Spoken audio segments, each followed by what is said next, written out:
Hey, welcome back to the channel. Welcome back to Crochet Vlog and Lost in Time.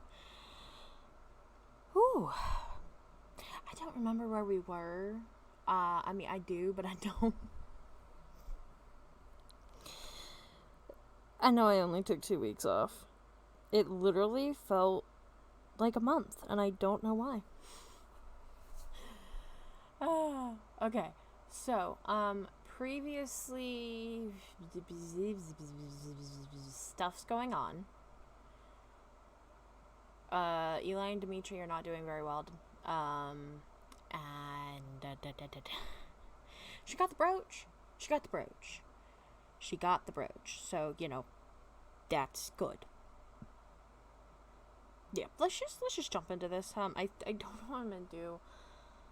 Honestly, I think the only brain cells I have are probably going to be weaving in more ends for that birthday present that... Fuck. I just realized it was my friend's birthday yesterday, son of a bitch, and I forgot to message. God damn it. I'll do that in a minute. I mean, we went and hung out, and I gave her a good amount of the stuff, like, easily. I bought her some stuff, so we went hiking and stuff for her birthday last week. But the point is, I'm a bad friend. Okay. Chapter 21, Guilty Surprises. I hope everybody's having a good Tuesday. Oh,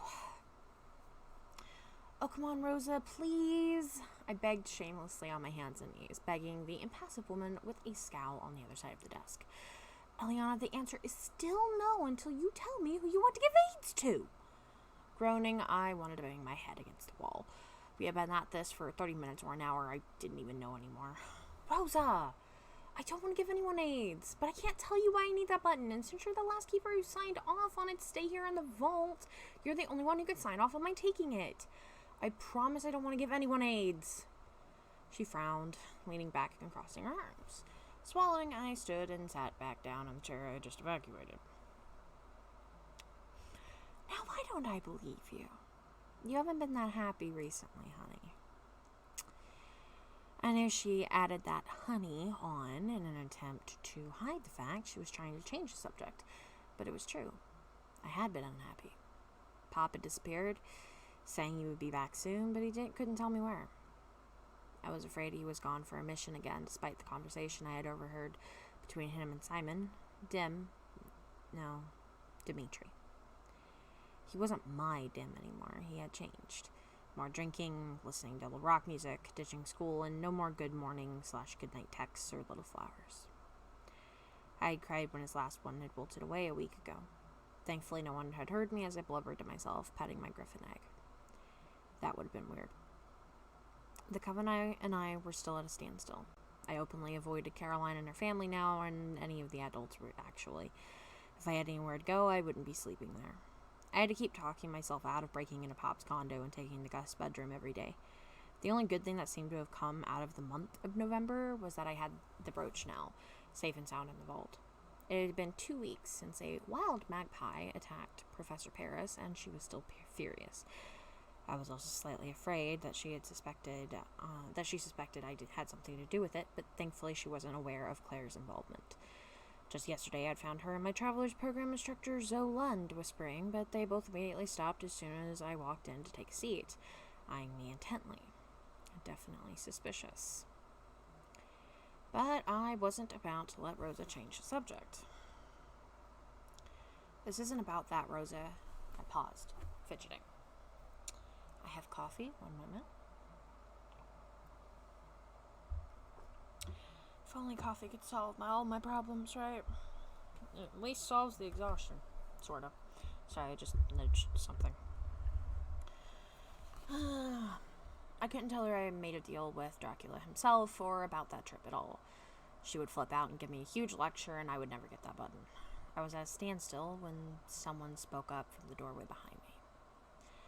Oh, come on, Rosalinda. Since when has Eli ever done anything wrong? I froze, eyes wide in shock at that voice. I knew that voice. It couldn't be. But looking at Rosa's disgruntled face, eyes twinkling, suggesting her happiness, I knew it was true. Suddenly I was squealing and jumping up and down, turning to the doorway and throwing my arms out around the person. Eileen! Since when are you back? Why wasn't I told? I screamed loudly into her ear, hugging her fiercely with tears stinging my eyes. My most favorite godmother, aunt, sister, and best friend was back. Rosa laughed behind us, her chair creaking a little as she stood. Eileen pulled away and smiled sheepishly at me, her eyes on Rosa behind me. Well, considering Rosa's facial expression, you weren't supposed to know until tonight's party? Narrowing my eyes, I turned to look at Rosa, who now had a sheepish expression on her face. About that button, yeah, never mind. You can have it, Eli. Quick as a hatter, she signed the papers I needed and promptly pushed both of us out of her office, slamming the door behind us as we heard her muttering about blown plans and spoiler Eileen. She couldn't wait. Both of us burst into helpless laughter, and she threw her arm around my shoulder as we made our way to the vault. So, tell me everything, darling. We laughed again as I poked her in the ribs. That was the worst British accent I've ever heard. Was not. You take that back, Eli. Nope. Ah! I broke away running away from Eileen's surprise tickle attack, only for us to be stopped by Simon. What the heck is going on here? No running, you two. Neither of us looked very abashed for getting a lecture, but Simon walked away anyway, and just like that we were walking together again. Well, it's a long story. We did the security measures at the vault steel door and stepped in when it swung open slowly. Hey, I'm not going anywhere. Your pop's making sure of that. I think I got whiplash from turning my head so fast. What? Eileen smirked devilishly. No. We were talking about you, Eli. You don't get to know until I get some juicy gossip on my favorite goddaughter. She laughed when I stuck my tongue out at her. I'm your only goddaughter, Eileen. I deadpanned, rolling my eyes as I steered her down the correct aisle. I know, which by default makes you the best and the worst. But back to the gossip. I'm stuck between Dimitri or why you need this button. I mean, it is Dracula's button. She suddenly paused and stared at my blank expression. Ah, I see. She winked at me and gave me a sideways hug while I stood there, confused. Dimitri it is, then. What? She gave me a look, and that's when I spilled the beans on our date, and my feelings, and that horrible Halloween night. If I ever see that wimp of a woman, she's so going to get slapped. Eileen hissed, laying back on my bed, holding a tub of Ben & Jerry's. After I told her everything about Dem, she had prompted me to tell her everything about what happened with the Laveaux. I found myself telling her things that I hadn't told my pop, but now I wasn't so sure if that was a good idea. It had been a while since I had to think about Lean's violent tendencies. It's not a big deal, Lean. Besides, I have you and Pop back. I don't need anyone else. No matter how much it hurt that they shunned me like that, my own blood, but I wasn't going to say that. That's not the point, Eli. Family's supposed to take care of family and... Fine, I won't say any more. She huffed, the mice being a bit loud over in their cage. She looked over at the still griffin egg thoughtfully. Still not cracked yet. You're getting too many mice in that thing. Sighing, I flopped down with her. Nope, I'm going to guess it needs a few more months before we'll pop out and fix my mice problem. They kind of smell. I frowned while she burst out laughing, putting the ice cream-filled spoon in my mouth. Cherries. After a moment of comfortable silence, listening to the sounds of the dorm outside of my room, she spoke up. So, do you think Dem's going to pull his conceited head out of his conceited Lean? Sorry. Think he's going to apologize? I sighed, shoving more ice cream in my mouth to give me a moment before I had to reply. Probably not. Things have been too weird and just... Everyone pretty much hates me. Lean groaned, shaking her head. I knew we were going to have trouble when that Goma representative assured the public demons don't exist. We really should have just shot him when we had the chance. I moved my head to be near Lean's shoulder. Well, he got eaten by an angry werewolf a few months later, so in reality... I shrugged, grimacing. What remained of the body was... disgusting. I hadn't been able to eat a full meal for a week without that mental image popping up. Nasty. I felt Lean nodding beside me, eating her chocolate fudge ice cream. True, very true. Who knows what would have happened if that werewolf hadn't been an angry and disappointed voter. As morbid as it was, I giggled a little. Just a little. We talk about the weirdest things, she said after a while, and I agreed. Suddenly we heard banging and voices on the other side of the wall, then nothing until Blake and Clover burst into my room, looking a bit rattled and very much annoyed. Clover waved at us cheerily, while Blake headed straight to my TV, inserting a brand new looking disc into my PS4 and turning it on. Oh, your user is chaotic_light426. Very interesting. I glared at his back. Hello, Blake. What are you doing? Lean rolled her eyes as I sat up. Clover, you stay right there. Don't touch anything. I pointed without looking at him. Isn't it obvious? I'm playing this disc. Yet he was currently having my account send a friend request to Black X Shadow X. What a weird name. And yet you're messing with my friend requests? Oh, there, he went playing it. Yeah, just had to do that real quick. Enjoy! Come on, Clover, let's go and leave. Hi, I'm Blake. Who are you? With a charm-filled smile, Blake addressed Lean, who looked at him with narrowed eyes. A friend of Eli's, she smiled sweetly, a mischievous glint in her eye. Clover frowned, and Blake looked confused. I sighed, standing up and chewing them out while Lean laughed. Out, both of you. Eileen, be nice, I chided, rolling my eyes as it didn't work, as per usual. Snatching my plugged-in controller, I hit play as I rejoined Lean on my bed.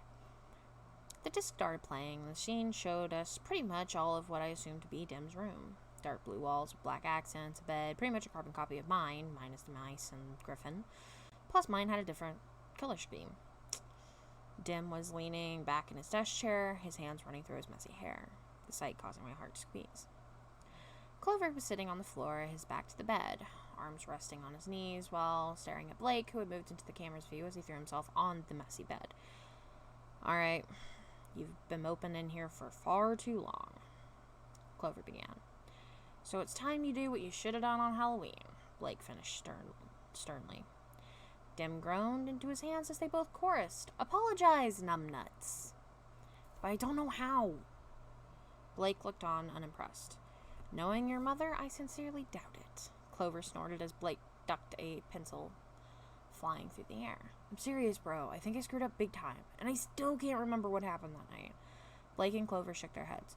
Bro, the reason you think you screwed up big time, Blake began, sitting up on the bed, is because you did screw up big time, Clover finished, and the two of them did a fist bump. Dim glared at them, his chair creaking as he stood up to pace. You guys aren't helping. I'm serious. I don't know what to do or even know what to attempt to say. How can I tell her that I never thought she'd do it for a second? Yeah, because I am an idiot. I haven't gone up to her even to say hi, and I don't even know why. He stopped, swallowing audibly. Blake and Clover looked at him, frowning in sympathy. Is it the demon thing? You know the twins ambushed her in a room questioning her, right? Clover said, and Blake winced, but didn't look surprised. I was finding not much got by him. He was very observant. Dim froze. They did what? Why? He growled, pacing again. Alright, talk to him. No need to go punching things, Dimitri. Blake spoke up, standing up and stretching a bit. Then he pointed to the camera, gesturing at it. Well, now talk. 'Cause Eli will be watching this. Dim interrupted him. Wait, you're gonna edit all of this out, right? He gestured at himself and his friends. Lean snickered, the first sound she'd made this entire time. Clover stood, moving beside Dim towards the door, smoking into the camera, silently laughing as Blake said with a straight face, Oh yeah, definitely, bro. We got your back. Before he left the room, he winked at the camera. I love them. They're stupid, but I love them. As the door clicked closed, Dim closed his eyes and puffed out a breath. Man, this is gonna be so awkward. I mean, I don't even know what to say. Or even if you're gonna watch this, Leah. He gazed steadily into the camera, biting his lip and wringing his hands together. It's been a long time since we really just talked, you know? I mean, we were 13, and we knew no better, and I want us to have a chance, but how can we, when we were immediately pitted against each other for the first time, we see each other years later? It's not fair, but neither's life. I guess I didn't come and say sorry or even talk to you because of this. Things are changing. You said different magics, Leah, and you weren't wrong. So I thought, maybe if I shun you before we even have a chance, I won't hurt you if I have to leave. But he blew out another agitated breath, his eyes stormier than usual. I kind of already have, and frankly, even if it doesn't work out, I want to give us a chance. So, would you go to the winter formal with me? Please? I'll get on my knees and beg if you want me to. You're the only girl who I'll ever do it for, but I will. He looked into the camera earnestly. It's a Friday night, the 20th? This is what, Tuesday, I think? So, yeah. Please? He smiled a bit, then the scene faded away. Instead of credits, big white words flashed against the blackness. Blackness? What? Dark screen? Ah! In all capitals. Please say yes. I am going to kill him if I hear one more moan about how he screwed up. So if you care, please say yes. Otherwise, Narcus and Raid are going to kill me for killing him. Thanks! B. Blake. Of course. Then the little movie was over, and Lean squealed so loudly, grabbing onto my arm and jumping up and down. My hearing went away. Ow! Lean, stop! She did, trembling like an excited puppy with a large grin on her face. But that was so sweet! You are saying yes! Then she was up and gone, the door swinging, and my bed bouncing with me on it, blinking. Was it sweet? Oh, yes, but Dim said he might leave. What did that mean? Dracula's contract with the Walkers flashed in my mind. He didn't mean that, did he? Whatever that was. But regardless, I wanted to go, even if it was in 2 days. And besides, even if I didn't want to go, I knew Lean was letting Dim know I was going. So I was going to go and have a great time, but I wasn't going to get hurt if he left like he said. I would have my guard up. And I wouldn't expect anything big to come of all of this. Lean came running back in, eyes gleaming in maniacal happiness. Time to go dress shopping! Oh, by the Father, save me. And that is that. Alright. We are on page 174 of 208. And that was that chapter 21? What was that? Yeah, that was chapter 21. Chapter 22 is Winter's Formal. I think we got 5 or 6, 7 left chapters? Because I think it was like 27 chapters total and then the epilogue. So we're on chapter 22, so what, 6? Roughly-ish. I'll probably do 5. Yeah. Because I think the final chapter, I'm going to combine that with the epilogues. The epilogue's just only like 2 pages, so yeah. Technically, I could keep going on this one, but I need to go take a shower, and honestly, I am trying to take what little time I have for myself right now, so it's like, you know? It's difficult because on the one hand, content creation, you know, I mean, I'm on a low battery, right? Like, it's so hectic. I don't think it's going to stop being hectic until school starts. School is August 23rd. Okay, that's when my classes start, so I'll be in the hotel room and have figured stuff out by then. So I think things aren't going to slow down for me really until then. But there are some things like this series. We're close to finishing this story, and I really want to finish it. And then, like, Wildflowers is another one that I want to at least have completed the story, and then, you know, say I've played the game to its entirety in the sense of, like, the story and, you know, the content that dropped and whatnot, you know.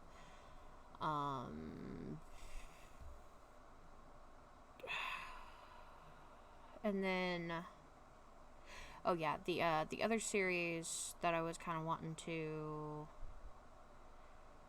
basically get quote unquote done with, is I'm almost done with my Eden Brooks Sims 4 Legacy story. There's only 2 parts of that left, I think. 2 or 3, and then Generation 1's done. So, you know, I'd like to get as far on that story as possible. But it's just kind of, when it comes to my content, I want to keep going and finish some of it, and like keep progressing on the others that I know I'm not going to be able to finish. Because there might be a little slim chance of me still being able to do some videos, even if it's sporadic, while I'm there. So, that would be nice. But I guess what I'm trying to say is I'm trying to balance adding this back on, doing like content, but also still trying to maintain whatever little bit of sanity I have left.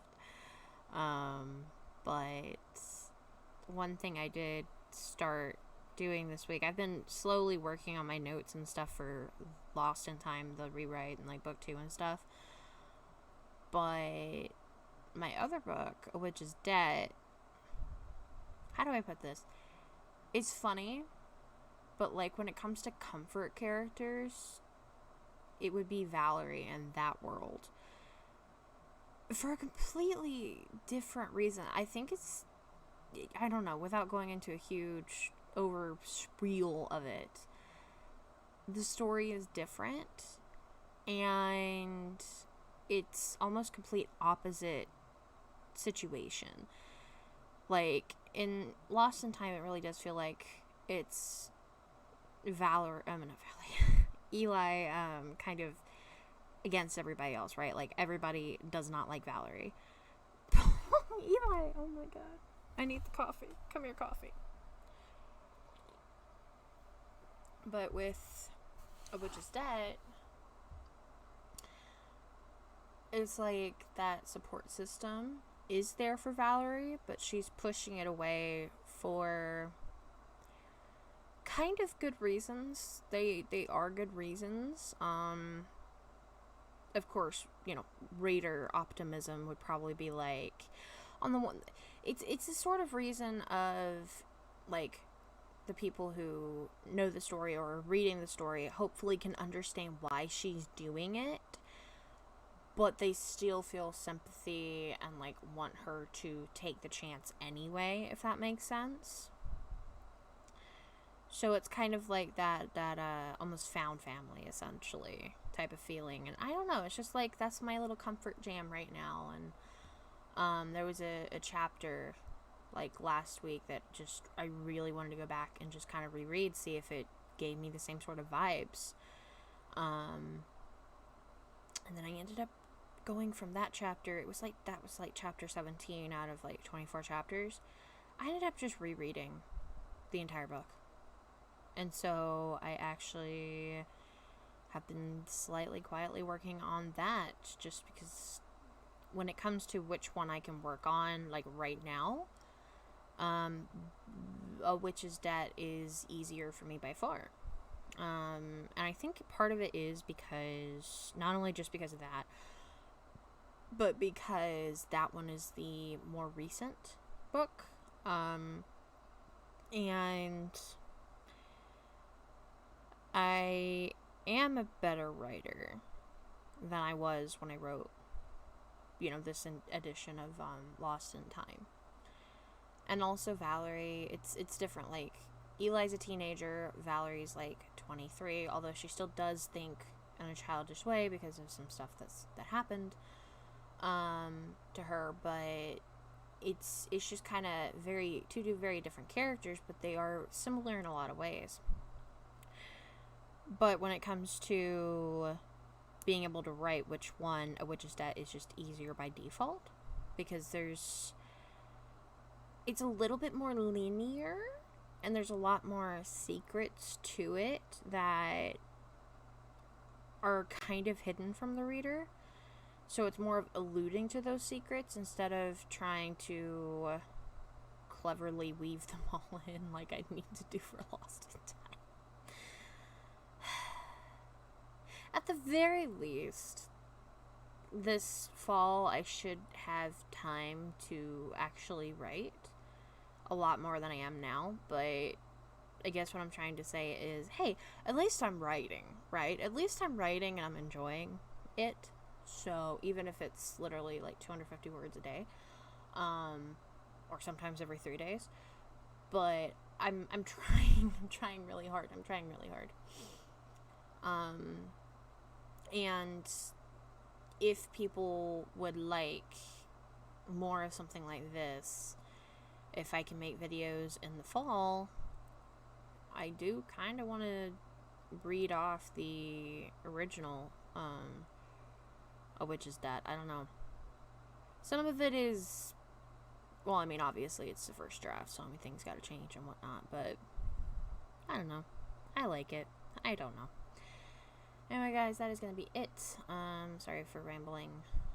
Next week, hopefully I'm still breathing by then. Life's a tsunami.